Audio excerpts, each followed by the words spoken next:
할렐루야. 내 영혼아 여호와를 찬양하라. 나의 생전에 여호와를 찬양하며 나의 평생에 내 하나님을 찬송하리로다. 아멘. 찬송가 41장 하나님께 찬양드립니다.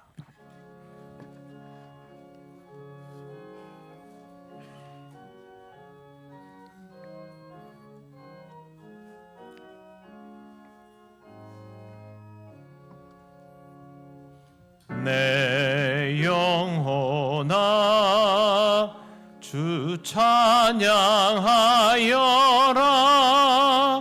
온 뜻과 정성을 다 모아서 사랑과 은혜 풍성하시니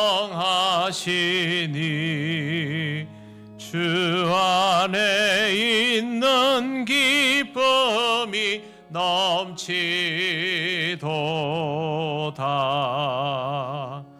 내 영혼아 주 찬양하여라. 그 발로 행하신 큰 위엄을 인자와 자비 풍성하시니 온 세상 모두 알리라 세세토록.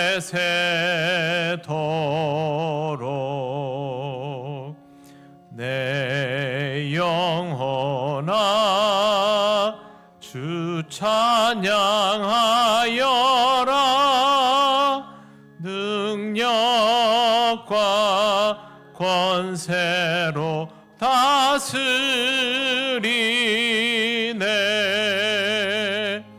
교만한 자는 물리치시고 이 낮고 천한 백성들 높이시네.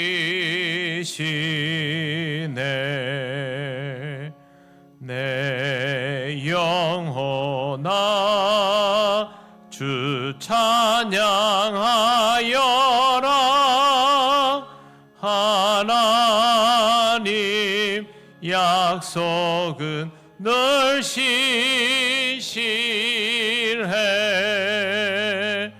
온 세상 향해 크게 말하라. 내 주님 위대하심을 영원토록.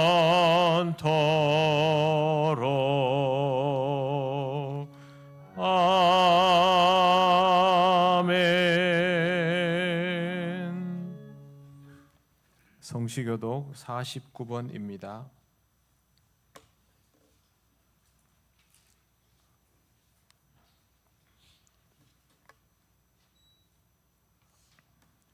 하나님이여 내 마음을 정하여 싸우니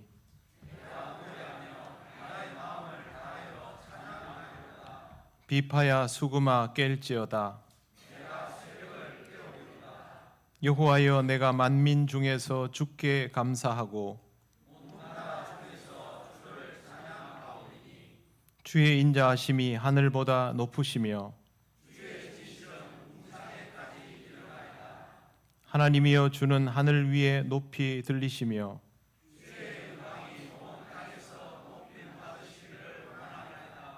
주께서 사랑하시는 자들을 건지시기 위하여 우리에게 응답하사 오른손으로 구원하소서.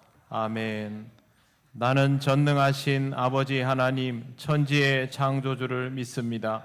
나는 그의 유일하신 아들 우리 주 예수 그리스도를 믿습니다. 그는 성령으로 잉태되어 동정녀 마리아에게서 나시고 본디오 빌라도에게 고난을 받아 십자가에 못 박혀 죽으시고 장사된 지 사흘 만에 죽은 자 가운데서 다시 살아나셨으며 하늘에 오르시어 전능하신 아버지 하나님 우편에 앉아 계시다가 거기로부터 살아있는 자와 죽은 자를 심판하러 오십니다. 나는 성령을 믿으며 거룩한 공교회와 성도의 교제와 죄를 용서받는 것과 몸의 부활과 영생을 믿습니다. 아멘. 찬송가 200장 하나님께 찬양드립니다.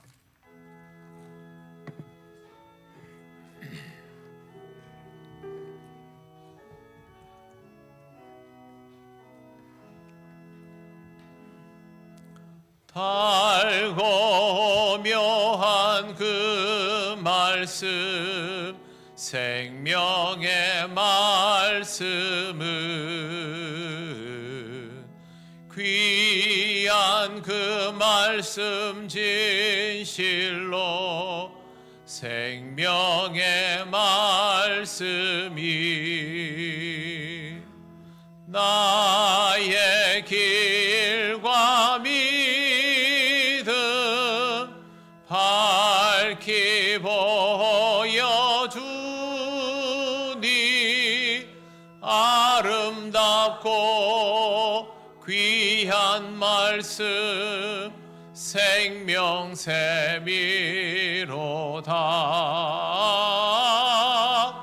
아름답고 귀한 말씀 생명샘이로다.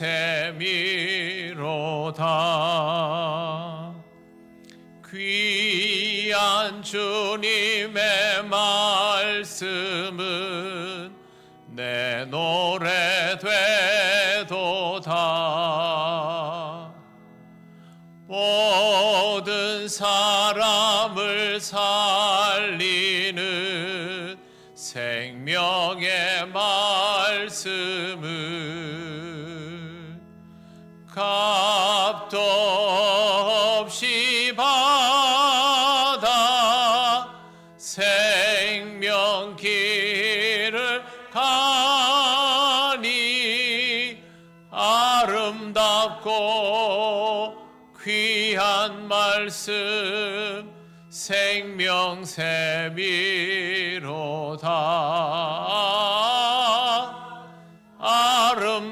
아름답고 귀한 말씀 생명샘이로다.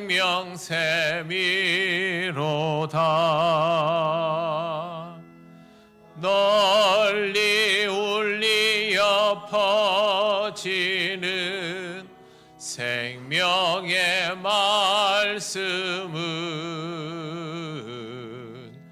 마음의 용서와 평안을 골고루 주나니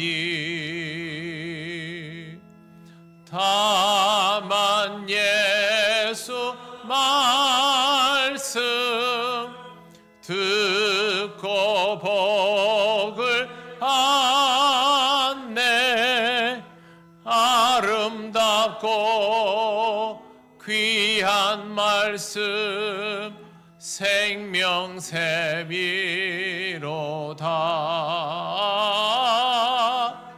아름답고 귀한 말씀 생명샘이로다.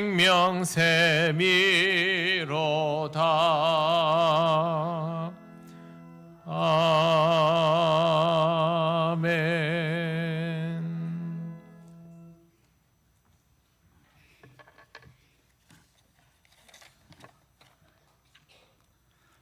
거룩하신 하나님 아버지, 한 해의 결실을 맺고 말씀을 더 깊이 묵상할 수 있는 좋은 계절 가을을 허락해 주셔서 감사드립니다. 기쁘고 즐거운 주일, 주의 백성들이 이곳에 모여 부활의 주님께 감사와 찬양을 올려드립니다. 우리의 예배를 영과 진리로 드리는 참된 예배로 성령님 인도하옵소서.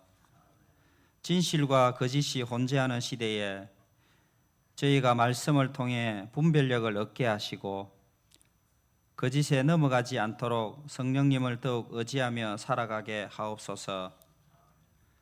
익어가는 곡식과 날씨의 변화 속에서 가을이 우리 앞에 성큼 다가왔음을 알듯이 악한 세상 풍조를 보고 하나님의 때가 가까이 이르렀음을 저희가 깨닫고 영적 긴장감으로 기도에 힘쓰며 경건함을 유지해가는 성도가 되게 하옵소서.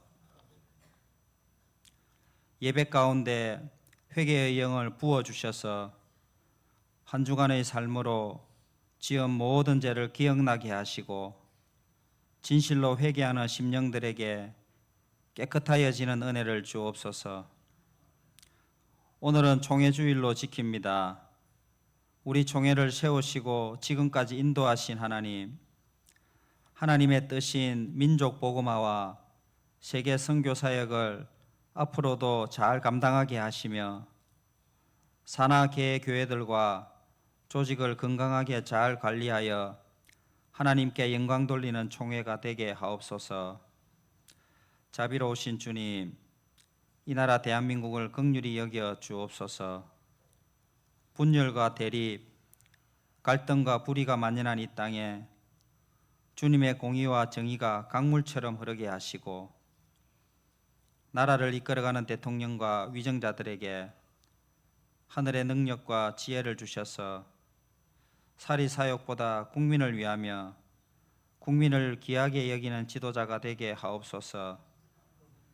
사회 모든 곳에 하나님을 경외하는 자들이 세워지게 하시고 북한 땅에도 속히 복음의 문이 열려 남북이 복음으로 통일되는 날이 속히 오게 하옵소서. 아버지 하나님, 우리 통영교회가 사람이 주인 되지 않고 하나님이 주인 되시는 교회가 되기를 원합니다. 신령과 진정으로 예배하는 교회, 하나님의 뜻을 이 땅에 이루는 교회, 서로 다른 세대가 서로를 인정하고 배려하는 교회, 다음 세대를 섬기고 세우는 이런 교회가 되게 하옵소서. 군무로 학업으로 타지에 있는 자녀들이 세상의 유혹에 넘어지지 않도록 신앙을 지켜주시고 각종 질병으로 고통 중에 있는 환우들을 능력의 손으로 어루만져 주옵소서. 이 시간 말씀 앞으로 나아갑니다. 담임 목사님에게 성령의 능력을 충만하게 부어주셔서 은혜로운 말씀이 잘 선포되게 하시고 듣는 우리는 말씀을 깨달으며 마음에 새겨 한 주간 실천하며 살아가게 하시고 말씀을 통하여 결단과 회심의 역사가 일어나게 하옵소서. 환절기 연로하신 성도님들의 건강과 신앙을 지켜주시고 오늘 또 예배를 위해 수고하시는 모든 봉사자들에게 은혜 충만을 허락하여 주시옵소서. 우리의 생명 되시는 예수님 이름으로 기도드립니다. 아멘.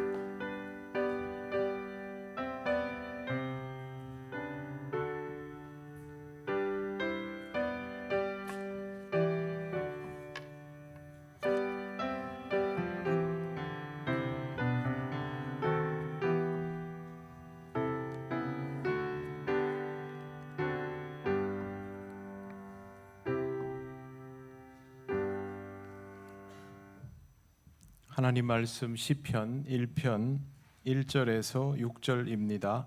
이 말씀은 구약 성경 805쪽에 있습니다.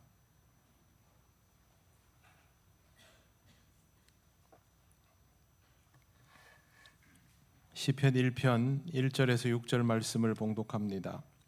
복 있는 사람은 악인들의 꾀를 따르지 아니하며 죄인들의 길에 서지 아니하며 오만한 자들의 자리에 앉지 아니하고 오직 여호와의 율법을 즐거워하여 그의 율법을 주야로 묵상하는도다. 그는 시냇가에 심은 나무가 철을 따라 열매를 맺으며 그 잎사귀가 마르지 아니함 같으니 그가 하는 모든 일이 다 형통하리로다. 악인들은 그렇지 아니하며 오직 바람에 나는 겨와 같도다. 그러므로 악인들은 심판을 견디지 못하며 죄인들이 의인들의 모임에 들지 못하리로다. 무릇 의인들의 길은 여호와께서 인정하시나 악인들의 길은 망하리로다. 아멘. 기도드리겠습니다. 하나님 아버지, 말씀을 나누는 은혜를 주심을 감사합니다. 부족한 종을 인도하여 주셔서 하나님의 뜻대로 전하게 하시고 그 말씀 그대로 받아들이는 우리 모두가 되게 하옵소서. 예수님 이름으로 기도드립니다. 아멘. 성경에 많은 내용들이 기록되어 있지만 그 중에서 반복해서 읽어야 하는 구절들이 특별히 있습니다. 구약 성경 중에서 반복적으로 읽혀져야 하는 대표적인 성경 구절이 오늘 우리가 읽은 시편 1편입니다. 오늘은 이 말씀을 통하여 우리의 삶을 한 번 더 돌아보고 묵상할 수 있으면 좋겠습니다. 어느 순간부터 현대인에게 운동은 필수가 되었습니다. 강도 높은 노동이 일상이고 영양은 부족하던 과거에는 운동은 여유 있는 사람들만 하는 그런 것이었지만 지금은 많은 사람들이 일부러 돈을 지불하고 시간을 내어서 운동을 하고 있습니다. 노동의 스트레스는 오히려 늘었다 할지라도 강도는 줄어들었고 영양은 과하게 섭취하는 경향이 이루어지고 있기 때문입니다. 그래서 현대인은 건강을 위한 자기 관리가 필수입니다. 하나님은 우리가 욕심을 내면 낼수록 그 욕심으로 인하여 능력치가 올라가면 올라갈수록 관리가 필요하도록 만들어 놓으셨습니다. 그러니 관리를 할 수밖에 없습니다. 눈에 보이는 신체의 측면보다는 신체의 내부를 관리하는 것이 훨씬 더 어렵습니다. 질병을 예방하고 건강을 관리하는 것이 쉽지 않다는 것을 우리가 잘 알고 있습니다. 그런데 이것보다 더 신경을 써야 하는 것이 영적인 관리입니다. 신앙생활에서 자기 관리는 굉장히 중요합니다.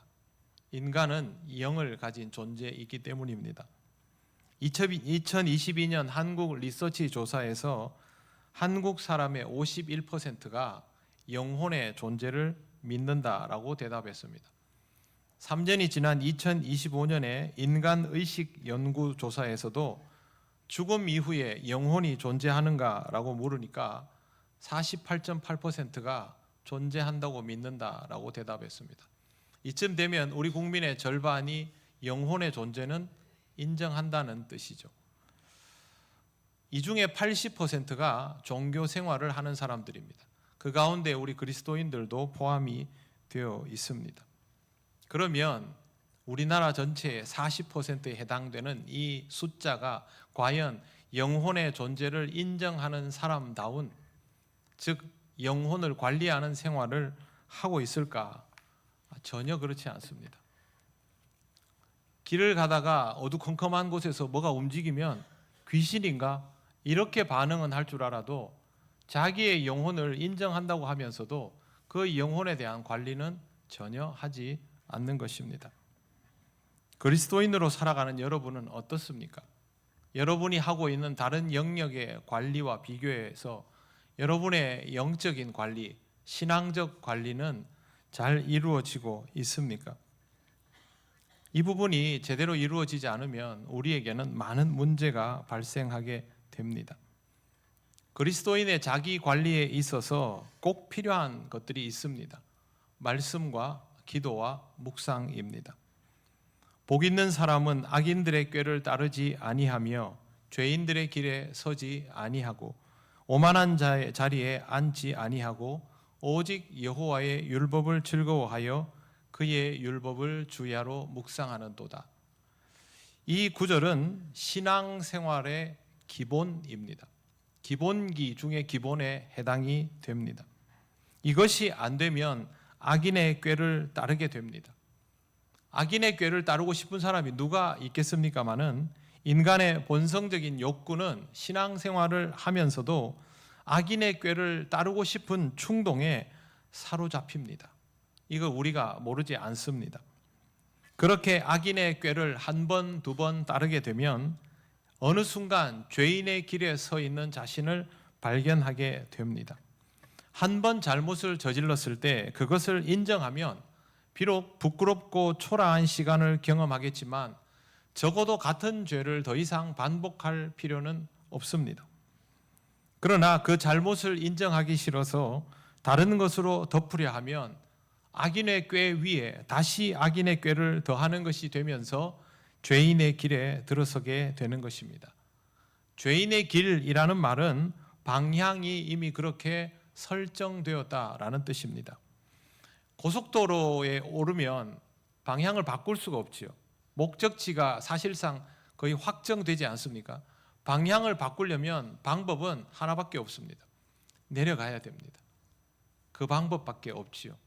악인의 꾀를 따르다가 죄인의 길에 서서 방향을 바꾸려면 그 길에서 내려가는 수밖에 없습니다. 죄인의 길은 종착지가 정해져 있습니다. 오만한 자의 자리입니다. 빨리 가든 느리게 가든 어차피 종착지는 오만한 자의 자리입니다.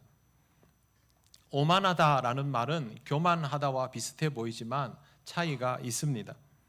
이 말은 마음이 단순히 높아진 정도를 의미하지 않습니다. 마음이 높아진 것은 교만함입니다. 교만함은 겉으로 드러내지는 않지만 속으로 자신이 잘났다라고 생각하는 것입니다. 그러나 오만함은 이 수준을 넘어서 아예 겉으로 대놓고 상대방을 조롱하고 비아냥하는 것까지를 뜻합니다. 교만함은 어리석음이다라고 우리는 교회에서 배웠습니다. 그런데 오만함은 그 어리석음이 극에 달한 것입니다. 어리석은 자는 그 마음에 하나님이 없다라고 한다고 잠언 말씀에 기록되어 있습니다. 이건 마음속으로 하는 것이죠. 그런데 오만한 자는 대놓고 이 말을 합니다. 봐라, 내가 원하는 대로 다 되지 않느냐? 하나님이 어디 있느냐? 내가 이렇게 내 마음먹은 대로 나쁜 짓도 마다하지 않고 해서 출세하고 성공하는데 아무 벌도 나에게 떨어지지 않지 않느냐? 나는 하나님을 믿지도 않으면서 하나님을 믿는다고 말하는 수많은 사람들을 혹세무민해도 다 속아 넘어가지 않느냐? 이게 오만한 것입니다. 이런 사람들은 대놓고 하나님이 없다라고 말하는 것입니다. 하나님이 있다고 믿는 사람은 자신의 잘못을 발견하게 되면 더 이상 진도를 내기가 어렵습니다. 이미 마음이 무거워지고 고통이 찾아오지요. 결국 오만한 자의 자리는 하나님이 없다고 말과 행동으로 직접 표현하는 자리입니다. 사람이 오만해지면 마치 자기가 하나님인 것처럼 행동합니다. 하나님의 살아계심이 의식되면 그렇게 할 수 없습니다. 마음에 찔림이 있지요. 교만한 순간은 있어도 오만하기까지는 어렵습니다. 오만한 자는 자신의 경험을 빌어서 하나님이 없다고 확신하게 되었기 때문에 거칠 것이 없는 것입니다. 이 오만함이 우리의 역량만으로 막아질 수 있겠습니까? 그랬다면 정점의 자리에서 실족하는 성직자와 교회 지도자는 나오지 않을 것입니다. 인간은 스스로의 역량으로 악인의 꾀를 따르고 싶은 충동을 억제할 수가 없습니다.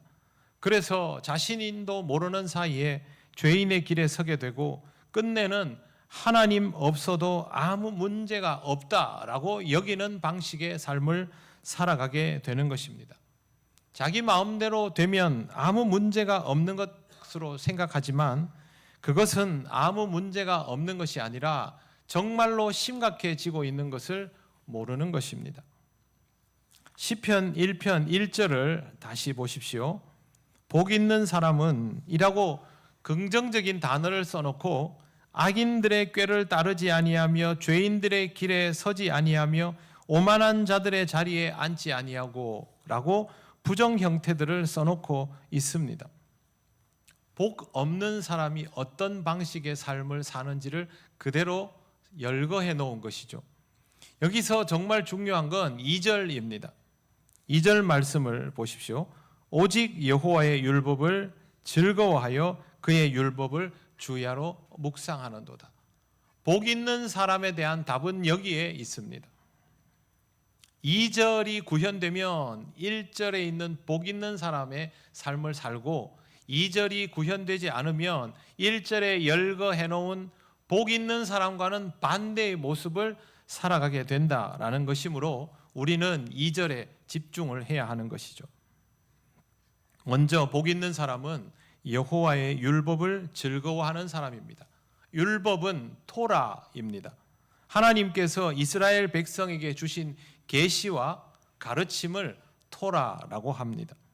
그렇다면 말씀을 통하여 하나님의 뜻이 무엇인지 배우는 것과 어떻게 살아야 하는지를 구체적으로 익히는 것이 여호와의 율법을 즐거워하는 것입니다. 그냥 호기심으로 성경을 읽고 궁금하고 재미있어 하고 하는 것이 즐거워하는 것이 아닙니다. 성경 읽어보니까 재밌는 얘기 많네. 그게 즐거워하는 게 아닙니다. 그런 사람들은 성경을 읽을 때 부담이 없지요. 읽을 수는 있지만 덮는 것도 마음대로 할 수 있습니다. 그러나 말씀을 전하는 사람, 복음을 전하는 사람은 성경을 그렇게 읽을 수가 없습니다. 왜 그러냐 하면 소화하고 전달해 내야 하기 때문입니다. 저는 성경 읽는 것을 이렇게 이해합니다. 설교자의 입장에서 아마 전도하는 사람도 똑같은 입장일 것입니다. 사람들이 많이 모여 있는데 시한폭탄을 발견했습니다. 사람들은 이 폭탄을 모릅니다. 나는 봤습니다. 이걸 풀어야 됩니다. 시한폭탄에 있는 버튼을 누르는 것은 암호를 해독하는 것이겠죠. 집에서 재미삼아 장난감을 들고 암호를 해독해 볼 수도 있습니다. 요건 호기심 어린 일이고 재미있는 일이죠. 그런데 시한폭탄이 똑같은 방식의 장난감이 붙어 있다고 재미로 할 수 있을까요? 못하지 않습니까? 시간 안에 못 풀면 다 죽는 겁니다. 성경 말씀은 호기심으로 읽는 것이 아니라 이걸 풀면 내가 살고 못 풀면 죽는다라는 마음으로 읽어야 합니다. 못 풀면 악인의 꾀에서 죄인의 길로 오만한 자의 자리로 순식간에 나아가기 때문입니다. 그렇기 때문에 하나님의 말씀은 절체절명의 자세로 읽어야 합니다. 그런데 본문을 보면 그냥 즐거워하는 것이 아니라 주야로 묵상하라고 되어 있습니다. 주야는요 그냥 계속이라는 뜻입니다. 항상. 묵상이라는 단어는 히브리어로 하가입니다. 하가는 조용히 생각하는 것이 아니라 낮은 소리로 중얼거리며 반복적으로 되뇌이는 것입니다. 종교마다 이런 경구가 있지요. 불교에도 나무아미타불 관세음보살 있지요. 불교 신자들은 그거 계속 읊조리죠. 문장을 외우는 것입니까? 아니면 그걸 읊조리며 다른 것을 생각하는 것입니까? 후자이지요. 우리가 성경을 읽는다는 말은요, 성경에 있는 문장을 외운다는 뜻이 아닙니다. 그걸 반복적으로 읊조리며 그 말씀을 나한테 새겨 넣는 것입니다. 병이 이게 좁은 구멍을 가진 병에 혹시 수건 같은 거 넣어 보신 적 있습니까? 잘 들어갑니까? 잘 안 들어갑니까? 안 들어가지요. 그런데 꼭 넣어야 됩니다. 어떻게 합니까? 손이 뻘개져 가면서 손가락으로 수건을 한 자락씩 한 자락씩 계속 찔러 넣습니다. 똑같은 동작을 반복하는데 반복하면 할수록 수건이 그 안으로 조금씩 들어가지요. 성경을 묵상하는 것은 이를테면 그런 것입니다. 악인의 꾀와 하나님의 말씀 가운데에 서 있는 나 자신을 발견하고 나를 서서히 하나님의 말씀의 자리로 옮겨가는 과정입니다. 쉽게 가지 않기 때문에 어려운 시간이 요구가 되는 것이죠. 그리고 그렇게 말씀으로 향해 나아가면서 내가 왜 이 말씀을 받아들여야 하는지, 왜 이걸 선택할 수밖에 없는지를 생각해야 합니다. 하나님이 그렇게 하라 하셨으니 해야지 복종하는 것이죠. 그럼 하나님께서 우리를 인격적으로 만드시고 인격적으로 교감하실 이유가 없지요. 하나님은 우리와 인격적으로 교감하십니다. 십자가를 지라 하시면 십자가를 왜 져야 하는지, 도대체 나한테 십자가가 뭔지를 생각해야만 그걸 지든지 말든지 할 거 아니겠습니까? 그거 없이 십자가 지라, 그럼 져야지, 그 사람은 십자가를 질 수가 없습니다. 지지 않게 됩니다. 오늘 내가 읽은 말씀이 칼인지 망치인지 도끼인지 약인지 밥인지 독인지 그걸 구별해야 적용을 하겠죠. 그리고 내가 이걸 받아들일 수 있는 체질인지 아닌지 영적인 상태가 되었는지 그것도 살펴야 합니다. 아니면 그냥 지금 내 입장에서 하고 싶은 대로 해석하고 끝냅니다. 예배 시간에 실컷 오후에 잠 많이 오잖아요. 실컷 자고 나서 일어나가지고 주께서 사랑하시는 자에게 잠을 주시는구나. 아멘. 그리고 집에 가면 은혜 받은 겁니까? 아니지 않습니까? 그렇게 해석하게 됩니다. 말라기 3장 10절 말씀을 예로 들어보겠습니다. 제가 읽겠습니다. 만군의 여호와가 이르노라 너희의 온전한 11조를 창고에 들여 나의 집에 양식이 있게 하고 그것으로 나를 시험하여 내가 하늘 문을 열고 너희에게 복을 쌓을 곳이 없도록 붙지 아니하나 보라. 아멘. 대부분의 한국 교회는 이 구절을 11조의 의무와 축복에 대한 약속으로 해석했습니다. 온전한 11조를 하면 하나님께서 복을 쌓을 곳이 없도록 부어주신다는 것입니다. 온전한 11조는 하나님의 주권에 대한 확실한 순종을 뜻합니다. 그러니 그렇게 하면 하나님이 복을 주시는 것은 당연할 것입니다. 그런데 여기에서 하나님께서 복을 쌓을 곳이 없도록 부으신다라는 말은 내가 11조 한 만큼 혹은 그 이상으로 물질적으로 보상을 해주신다라는 말이 아닙니다. 그런데 자꾸만 그렇게 해석을 하는 거죠. 먼저 여기 11조를 창고에 들여라고 되어 있는데요. 이 말은 시대적 상황을 읽어야 됩니다. 바벨론 포로기 이후에 복구를 해도 쉽게 복구가 안 되니까 사람들이 너무너무 사는 게 힘들어졌습니다. 경제적으로 너무 힘들어지니까 이것저것 돌아볼 겨를이 없는 거예요. 결국에는 신앙생활은 뒷전이 됐습니다. 하나님께서 신앙생활을 위하여 세워둔 성직자들, 레위인들이 사람들이 신앙생활에 관심을 가지지 않으니까 11조도 당연히 하지 않겠지요. 성직자와 레위인들이 굶어 죽게 생겼습니다. 그때 선지자가 하나님의 말씀을 이렇게 전해준 것이죠.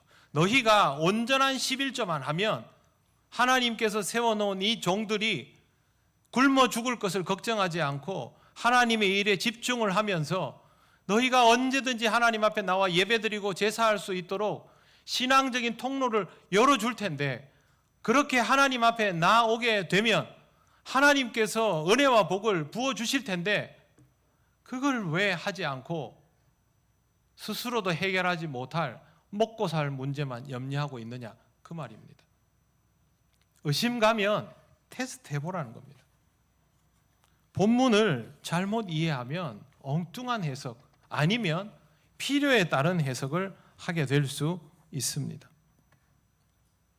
그리고 하나님께서 말씀하시는 복이라는 단어는 당연히 신앙적으로 해석되어야 합니다. 우리가 원하는 방식의 해석이 되면 안 됩니다. 여러분, 신앙적인 의미에서 가장 큰 복이 무엇일까요? 이렇게 이해하시면 쉽습니다. 내가 뭘 얼마만큼 받으면 만족할까요? 하나님께서 여러분에게 돈을 얼마나 주시면 만족할까요? 얼마면 되겠습니까? 끝이 있습니까? 액수를 정하셨습니까? 마음속으로 순식간에. 만족 못합니다. 얼마나 오래 살게 해주면 만족할까요? 얼마나 건강하면 만족할까요? 만족 못합니다. 그런 조건이 아닙니다. 하나님이 말씀하시는 복은 하나님의 임재입니다. 하나님의 임재는 내게 주어지는 조건과 상황에 영향받지 않도록 만들어주기 때문에 내게 기쁨이 오는 것입니다. 신앙은 이걸 알아차리는 것이죠. 에녹이 하나님과 동행하더라. 하나님께서 그를 데려가시더라. 근데 에녹 몇 살 살았습니까? 300 몇 살 살았잖아요. 그죠? 무두셀라는 몇 살 살았습니까? 969세까지 살았죠. 365와 969 중에 여러분 뭘 원하십니까?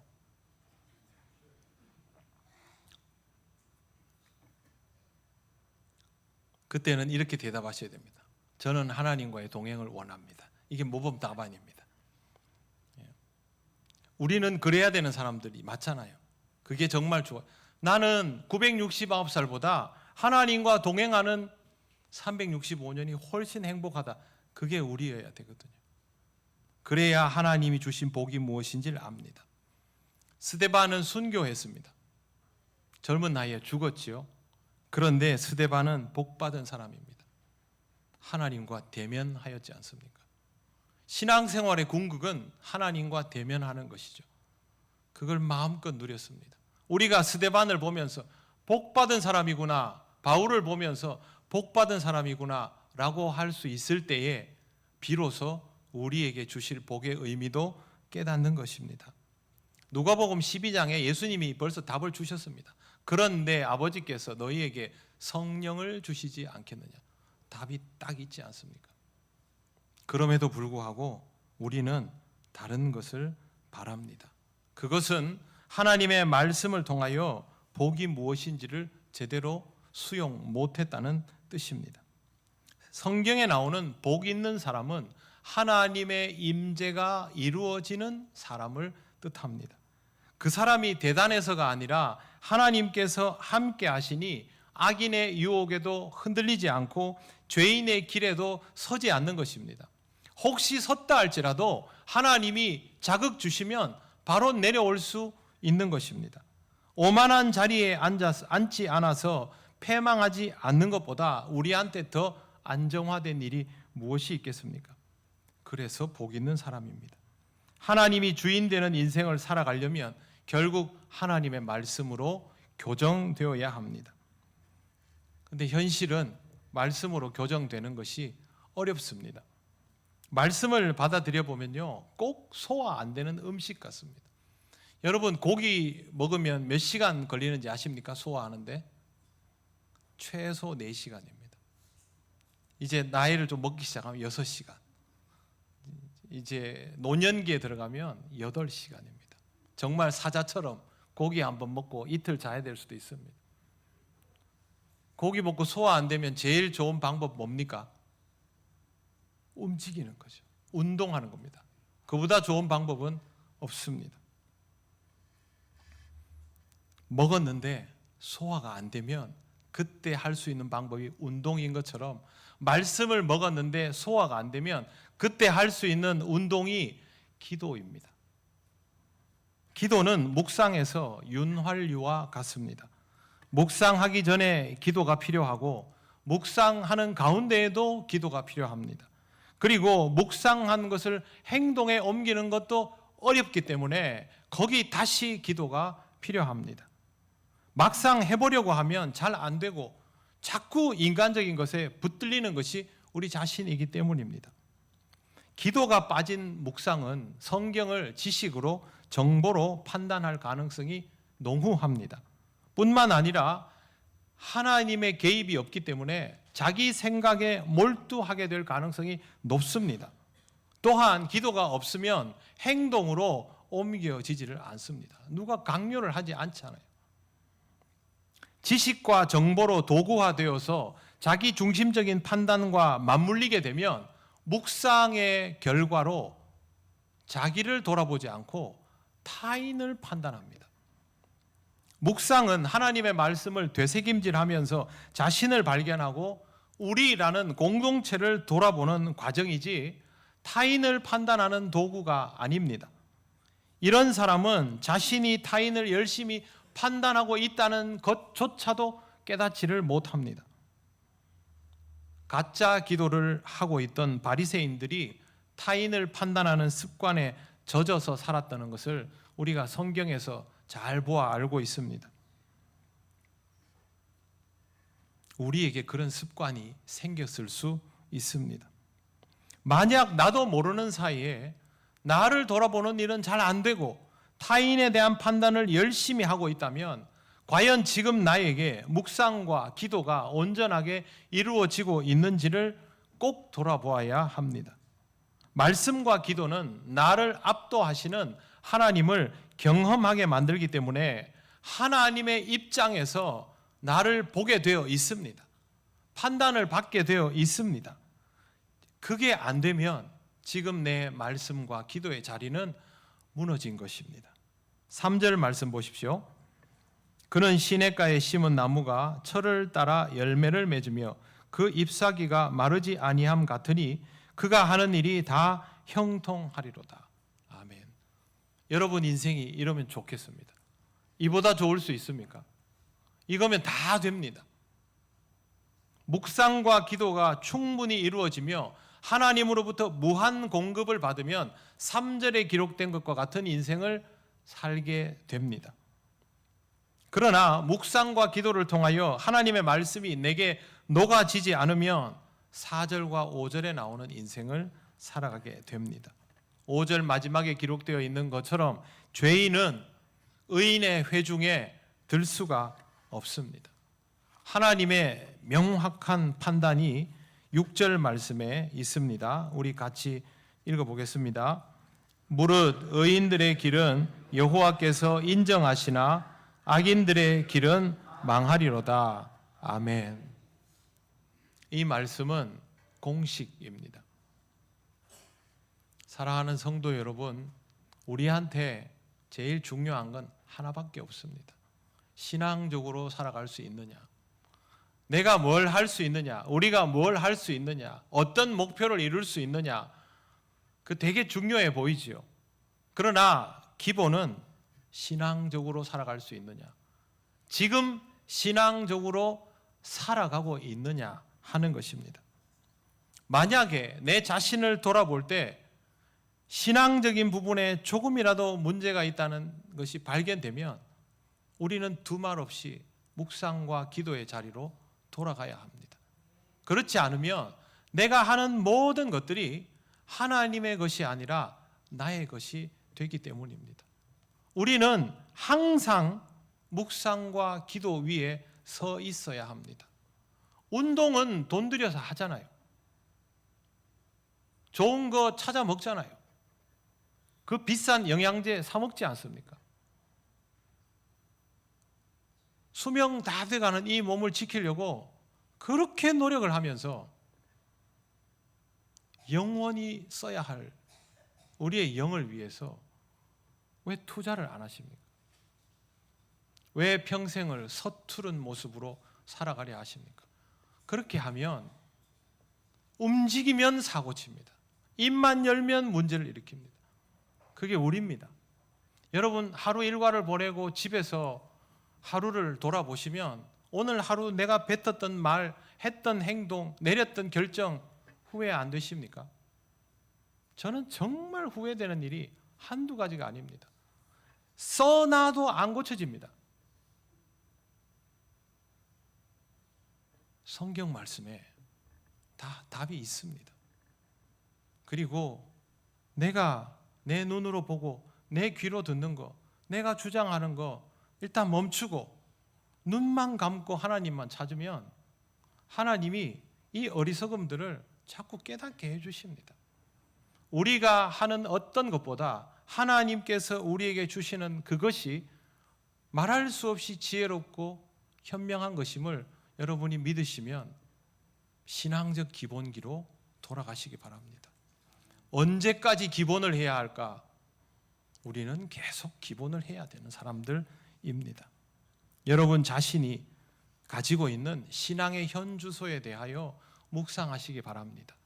여러분이 해야 할 일, 하고 싶은 일, 할 수밖에 없는 일, 이루어야 할 일들 많을 것입니다.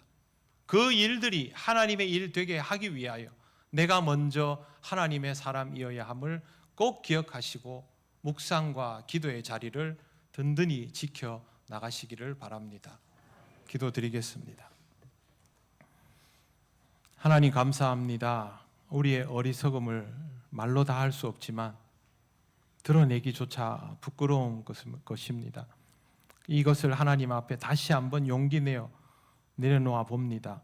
우리에게 묵상과 기도가 이루어지게 하시고 하나님 앞에 새로운 마음으로 서게 하시며 신앙의 기본에서부터 하나님이 기뻐하시는 일들을 감당해 나가는 성도가 되게 하여 주시옵소서. 예수님 이름으로 기도드립니다. 아멘. 찬송가 206장 찬양하시며 봉헌하시겠습니다.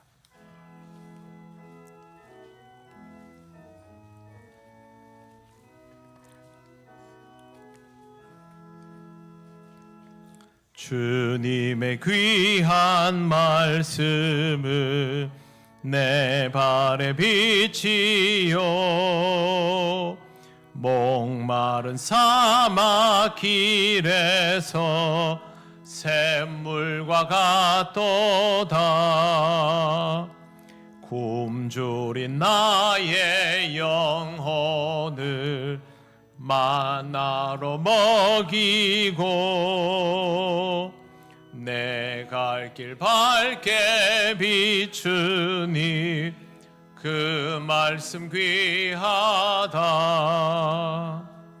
낮에는 구름 기둥과 밤에는 불기둥 주 백성 앞에 나타나 인도해 주시네.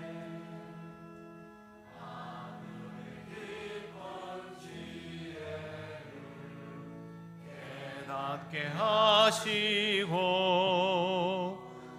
주 말씀 밝히 알도록 늘 도와주시소.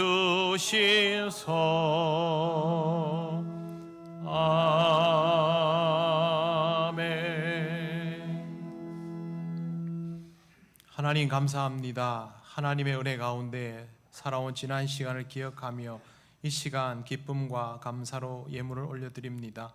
이 예물과 함께 우리의 마음도 우리의 몸도 하나님께 올려드립니다. 언제나 하나님 앞에 기쁨으로 나아가는 심령이 되게 하여 주시옵소서. 이 예물은 하나님 나라와 영광을 위하여 생명 살리는 일에 쓰여지게 하시며 다음 한 주간도 우리 모든 성도들의 가정을 지켜주셔서 주님의 은혜로 살고 그 은혜를 기억하는 복된 삶이 되게 하옵소서. 예수님 이름으로 기도드립니다. 아멘.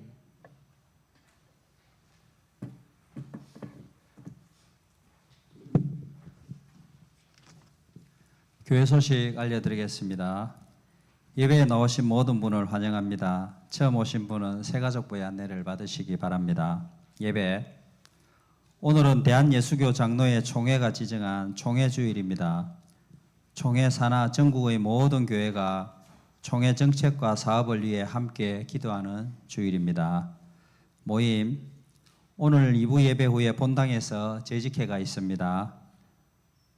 두 번째, 3, 4분기 장학회가 오늘 오후 1시 1교육관에서 있습니다. 세 번째, 교육부 회의가 다음 주일 오후 예배 후에 구역장 건찰 모임 후에 3층 로비에서 있겠습니다. 안내입니다. 백상균 은퇴 안수 집사님 가정에서 감사떡을 제공해 주셨습니다. 맛있게 드시고 또 이 가정을 위해서 늘 기도해 주시기 바랍니다. 찬조가 있습니다. 명륜 진사갈비 무전점에서 사장님께서 쌀 20kg, 강현대 집사님 가정에서 장어, 박봉순 집사님 가정에서 다시 멸치를 제공해 주셨습니다. 감사합니다. 세 번째, 어제 있었던 진주남로의 장로회 총회에서 이명렬 장로님이 부회장으로 저가 총무로 최양길 장로님이 회록 부서기로 섬기게 되셨습니다. 잘 감당할 수 있도록 기도해 주시기 바랍니다. 네 번째, 진주남로의 남선교연합회 미자립교회를 돕기 위한 선교음악회가 이번 주 토요일 13일 오후 2시에 사천읍교회에서 있습니다. 우리 교회에서 12시 40분에 주차장에서 출발하려고 합니다. 참가하실 분은, 같이 가실 분은 시간 맞추어서 주차장으로 오시면 되겠습니다. 다섯 번째, 3, 4분기 장학금 지급이 다음 주일 오전 10시 30분에 목양실에서 있겠습니다. 6번째, 1, 2, 3 여전도회가 75세 이상 어르신을 모시고 식사 자리를 가집니다. 일시는 다음 주일 오후 4시입니다. 오후 4시 교회에서 출발입니다. 장소는 용남면에 있는 다향이라는 식당입니다. 7번째, 수요 기도회 순서가 12일 김민수 집사님이 되겠습니다. 그리고 주부에 없는 광고 하나 말씀드리겠습니다. 2025년 항존직 소양교육 및 피택자 교육이 다가오는 토요일부터 6주간 진행이 되겠습니다. 토요일 새벽기도 후에 본당에서 6주간 진행이 될 예정이오니 우리 항존직들과 이번에 피택되신 분들은 한 분도 빠짐없이 꼭 참여해 주시기 바랍니다. 이상으로 광고를 마치겠습니다. 네, 요즘 우리 교회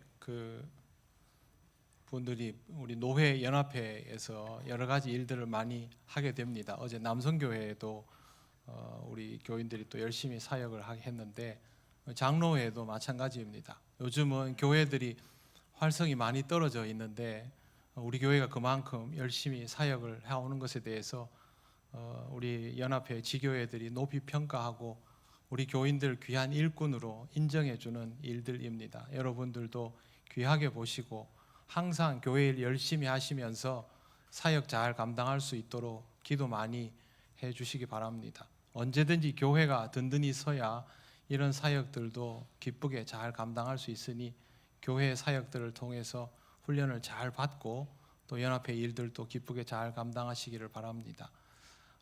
제가 오늘 한 가지는 말씀을 좀 드리겠습니다. 가을이 시작되는 첫날 9월 첫째 날 연합기도회 새벽기도회 시간에 제가 항존직들이 너무 없어가지고 깜짝 놀랐습니다. 그날은 마음이 참 불편했는데 일주일쯤 지나니까 좀 진정이 되기는 됐는데 그래도 오늘은 제가 말씀을 드려야 되겠습니다. 제가 여러분들 신앙을 지도하는 사람으로서 저에게 책임이 있으니까 말씀을 드립니다. 교회에서 리더인 사람들, 지도자인 사람들은 본인이 스스로 생각하기에 신앙적으로 어리다는 생각을 하거나 부족하다고 해도 이미 교인들에게는 어른으로 인정받은 사람들입니다. 뭐 안 되면 소년 소녀 가장이라고 스스로 생각하셔도 좋습니다. 나는 부족한데 하나님께서 기름 부어 세우셨습니다. 그럼 감당해야 됩니다. 그 무거운 짐을 감당하는데 말씀 묵상과 기도가 없이 할 수 있겠습니까? 말씀 묵상과 기도 없이 직분이 계속 쌓이면요 위험한 사람이 됩니다. 그렇게 되면 안 됩니다. 교회는 기도하는 사람이 다른 사람을 돌보고 품을 수 있습니다. 이번에 제가 보면서 또 이 얘기를 해야 되나라는 생각을 했습니다. 적어도 항존직이면 제가 이런 얘기를 안 하면 좋겠습니다. 교인들한테 해야 될 얘기를 중직자들한테 계절 바뀔 때마다 해야 한다면 훈련이 안 되어 있는 것이죠. 장로님들은 적어도 일주일에 5번 정도는 내가 이거 훈련이다. 기도는 운동입니다. 우리에게 훈련이다 생각하시고 그렇게 기도의 자리를 지켜주시길 바랍니다. 기도 길게 해라. 뭐 큰 소리로 기도해라. 유창하게 기도해라. 그런 거 필요 없습니다. 짧게 하셔도 상관없습니다. 하나님 앞에 내가 입술을 닫고 엎드릴 수만 있으면 됩니다. 그렇게 하나님과 대면하는 시간을 최소 일주일에 5번은 가지시고 훈련하시기 바랍니다. 다른 항존직들도 일주일에 최소 절반은 그렇게 하나님 앞에 도장이라도 찍고 하나님 나 얼굴 도장 찍고 출근합니다. 도장 찍고 출근하십시오. 그렇게 훈련을 해야 여러분이 앞으로 직분자로서 해야 할 어려운 일들을 믿음으로 감당할 수 있습니다. 자기 능력으로 교회 일 할 수 없습니다. 그렇기 때문에 차후에 이런 거 자꾸 얘기하지 않도록 여러분 스스로 내가 하나님께서 세워주신 이 직분의 자리에 합당하도록 훈련되겠다 그런 마음가짐으로 하시기 바랍니다. 지금도 매일매일 어렵게 그 일들 그 자리 지켜오시는 분들 많은 거 압니다. 그거 귀한 겁니다. 이 교회를 지키는 기둥입니다. 여러분 스스로 이런 역할들을 해주시고 내가 이 교회에서 그렇게 일꾼으로 직원으로 세워져서 쓰임받고 싶다면 미리미리 훈련하시기 바랍니다. 그렇게 하셔야 여러분이 이 교회를 지탱하는 역할을 감당할 수 있습니다. 유념하여 주시기 바랍니다. 이제 일어나셔서 예배드린 교우들 서로 인사하시겠습니다.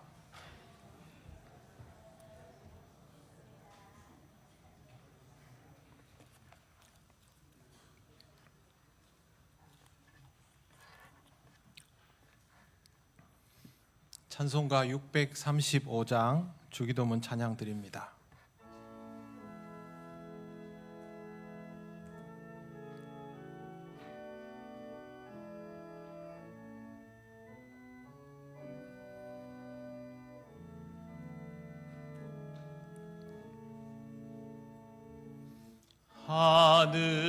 하늘에 계신 아버지 이름 거룩하사 주님 나라 임하시고 뜻이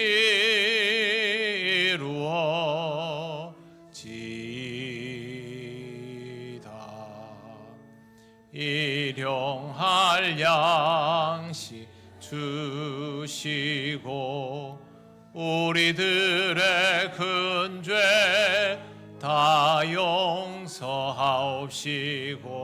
또 시험에 들게 마시고 악에서 구원하소서. 대개 주의 나라 주의 권세 주의 영광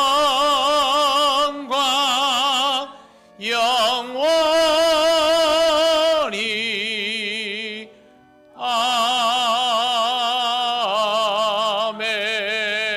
아멘.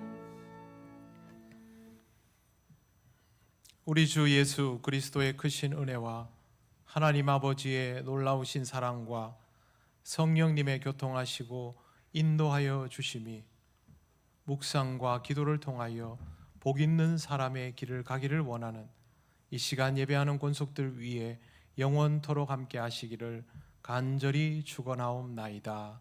아멘.